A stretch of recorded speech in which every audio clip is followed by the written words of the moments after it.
साथ साथ में ठेकेदारी का भी काम करता हूँ। और बहुत सारे ऐसे लोग होते हैं जो मुझसे पूछते हैं कि ठेकेदारी कैसे किया जा सकता है और ठेकेदारी करने के लिए क्या क्या डॉक्यूमेंट्स होते हैं और ठेकेदारी का लाइसेंस कैसे बनाया जाता है। तो दोस्तों आज मैं आपको बताऊंगा कि ठेकेदारी का लाइसेंस कैसे बनाया जाता है, उसको बनाने के लिए योग्यता क्या क्या होनी चाहिए, दस्तावेज उसमें क्या क्या लगेंगे, रजिस्ट्रेशन की प्रक्रिया आप कैसे कर सकते हैं, फीस क्या लग सकता है आपको, first class, third class, second class, जितने भी प्रकार के क्लास है उसमें क्या आपका प्रक्रिया लगेगा और प्रमाण पत्र का क्या आवश्यकता आपको पड़ेगा, ये सारा जानकारी आज मैं आपको दूंगा।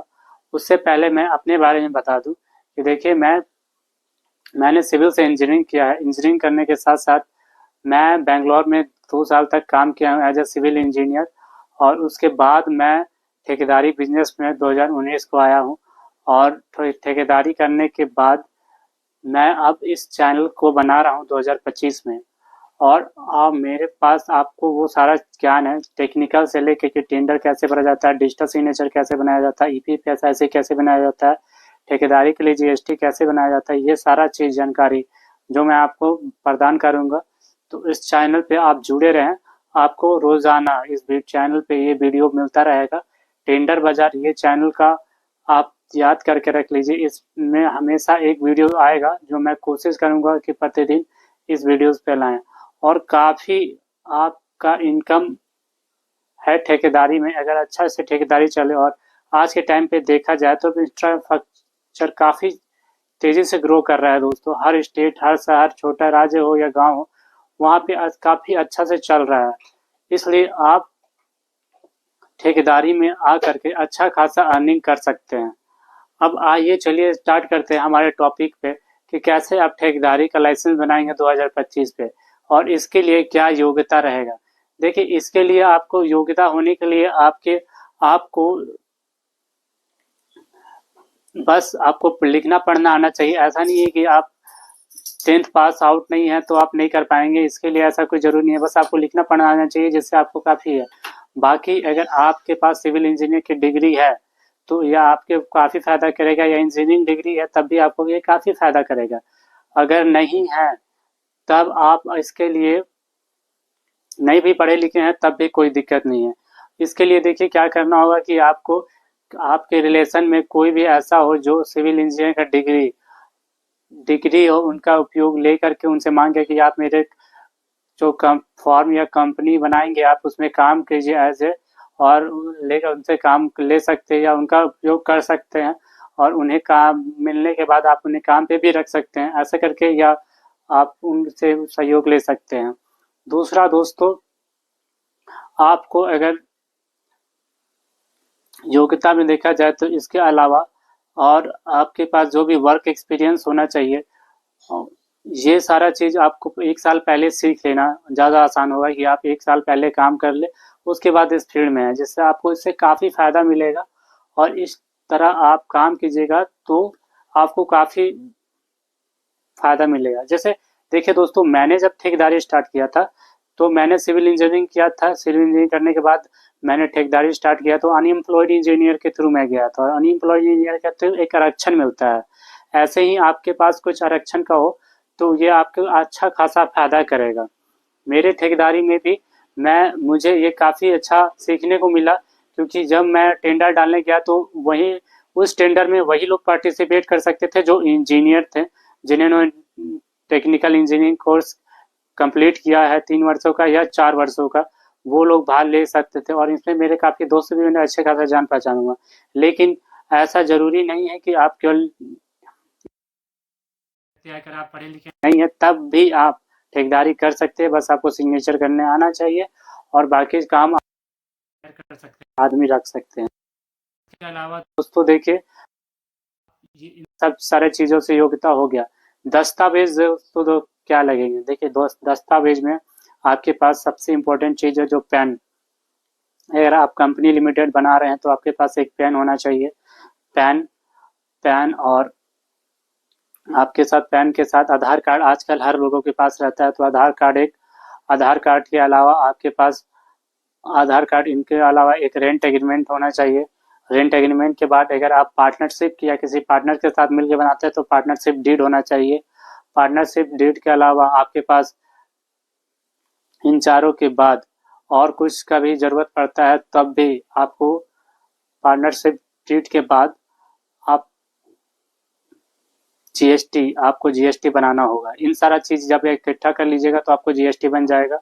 और जीएसटी कैसे बनाया जाता है, मैं मेरा एक दूसरा चैनल था जिसमें मैं पूरा प्रोसेस से बताया हूँ, जिसमें मैं टेक्निकल के सारे चीज़ें डालता हूँ और उसमें मैं जितना भी टेंडर भरने के क्या प्रोसेस है, टेंडर कैंसिल करने का, टेंडर में पार्टिसिपेट करना, टेंडर रिजल्ट देखने का, ये सारा चीज़ें बताता हूँ। उसमें आप जाके चेकआउट कर सकते हैं, सिविल बाजार करके उसका नाम है। और मैं इसका लिंक कोशिश करूँगा कि इसे डिस्क्रिप्शन में भी डाल दूँ और इस ऐसे आप सीख सकते हैं। बाकी ये चैनल पे मैं रोज़ाना वीडियो डालूँ करूँगा जिससे आपको ठेकेदारी करने में आसानी हो। दोस्तों,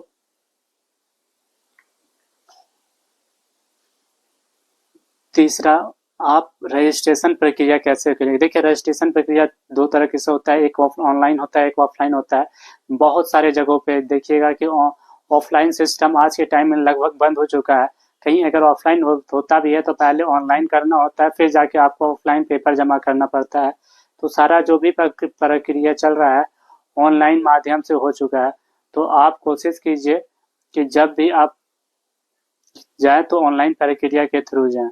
अब ऑनलाइन के लिए क्या है कि आप ऑनलाइन आपको सारा जीएसटी वीएसटी सारा चीज़ ऑनलाइन बना चुके हैं, तो सारे पेपर और दस्तावेज को आपको पीडीएफ में मर्ज करना होगा। जेपीजी में अगर बोला जाए आपका फोटो तो जेपीजी में करना होगा।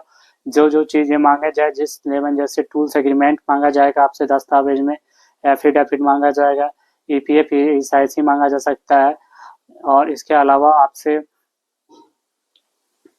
आपका Aadhaar card, PAN card, work experience, tools agreement, affidavit, आप कहीं ब्लैक एफिडेविट में ये मांगा जाएगा कि आप कहीं ब्लैक लिस्टेड नहीं है, आपने इससे पूर्व या आपका कोई आपके सगे संबंधी है इसी डिपार्टमेंट में कार्यरत तो नहीं है। ये सारे काम आपसे आपको दस्तावेज में मांगे जाएंगे। दोस्तों, दस्तावेज में आप देखिएगा तो टोटल 30 से 40 पेपर हो जाते हैं। तो ईपीएफ एसआईसी और एफिडेविट के बाद आपको 2-3 एफिडेविट लगाना होगा। टूल्स एंड प्लांट्स है जिसमें हायरिंग टूल्स प्लांट। देखिए, क्योंकि आप जब ठेकेदारी स्टार्ट कीजिएगा तो आपके पास जो भी मशीनरी है वो तो आएगा नहीं, आप रेंट पे लीजिएगा तो रेंट एग्रीमेंट टूल्स एग्रीमेंट का होता है, तो टूल्स एग्रीमेंट बना लेना होगा आपको। और ये टूल्स एग्रीमेंट बनाने में 1 से 2 दिन लगेगा। किसी भी आप ऐसे व्यक्ति के पास जा सकते हैं जो आपको टूल्स एग्रीमेंट प्रदान कर दे, तो वहाँ पे जा करके आप ले सकते हो और ये बहुत सब प्रक्रिया आसान है। दोस्तों देखिए, आप ठेकेदारी प्रक्रिया में करना चाहें और दौड़े 1 महीना, तो 1 महीने के अंदर आपका लाइसेंस तैयार हो जाए। अगर आप उससे भी ज़्यादा दिमाग लगा करके प्रयास कीजिएगा तो आपका 20 दिन में पेपर रेडी हो जाएगा। क्योंकि अगर कोई टेक्निकल ठेकेदार है तो अपना पेपर 15 दिन में ही रेडी कर लेगा। बस आपका जीएसटी बनने में टाइम लगता है, ईपीएफ एसआईसी 1-2 दिन में बन जाता है और लाइसेंस को रेडी होने में टाइम लगता है। तो बस यही जो टाइम लगता है, अगर आप दौड़ दौड़ कर खुद से कीजिएगा तो वो और जल्दी भी होगा। बाकी आप किसी और से कराते हैं तो उसमें हो सके लेट हो। तो इतने सारे दस्तावेजों के बाद दोस्तों देखिए आपका फीस कितना लगेगा। देखिए, फर्स्ट क्लास का जो फीस होता है वो फर्स्ट क्लास का फीस हर हर स्टेट और हर हर स्टेट का अलग होता है। First class, third class, second class, fourth class, fifth class, ये 5 प्रकार के क्लास होते हैं। डबल ए क्लास का भी आता है। तो देखिए दोस्तों, मैं बताता हूँ। 5 क्लास वो होता है जो 5 लाख से नीचे का होता है। थर्ड क्लास 25, सेकंड जो फोर्थ क्लास होता है दोस्तों वो 10 लाख से नीचे होता है। थर्ड क्लास होता है 25 लाख से नीचे, या 25 लाख से नीचे नहीं, 50 लाख से नीचे थर्ड क्लास का। और सेकंड क्लास का होता है 2.5 लाख 2.5 करोड़ से नीचे। फर्स्ट क्लास का होता है 2.5 करोड़ से ऊपर। और डबल ए क्लास होता है अनलिमिटेड, जितने बड़े टेंडर में आप डाल सकते हैं। ये सारे चीज़ें हैं जो फीस में लगते हैं रजिस्ट्रेशन के टाइम में। और भी आप समझ सकते हैं कि ये इंडिया है और कहीं कुछ भी लग सकता है खर्चा। कहीं भी डिपार्टमेंट में आप जाएँ तो कुछ खर्चा लग सकता है। तो ये सब आपको अपने तरफ से जोड़ के चलना होगा। और थोड़ा कुछ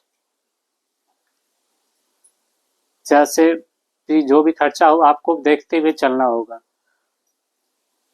दोस्तों इसके अलावा आप देख सकते हैं कि आपको प्रमाण पत्र क्या क्या आवश्यकता होगी। आपके पास देखिए वर्क एक्सपीरियंस होना चाहिए, जो जरूरी चीज़ें हैं वर्क एक्सपीरियंस और GST, EPF, SIC, digital signature, इन सारी चीज़ों को कैसे बनाया जाता है, क्या क्या है इनके, इस पर एक एक जो पांचों के पांचों चीज़ें मैं डिटेल वीडियो बनाऊंगा, जिससे आपको सीखने में आसानी पड़े और आप आसानी से उस पर वीडियो बना सके। दोस्तों